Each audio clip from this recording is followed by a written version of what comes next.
काट्ने है म प्रेसै गर्न सक्दैन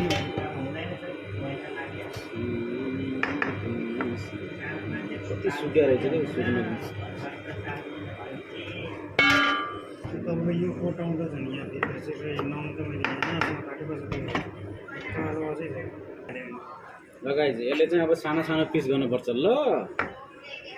यस्तो गरेर अनि यसलाई चाहिँ यस्तो गरेर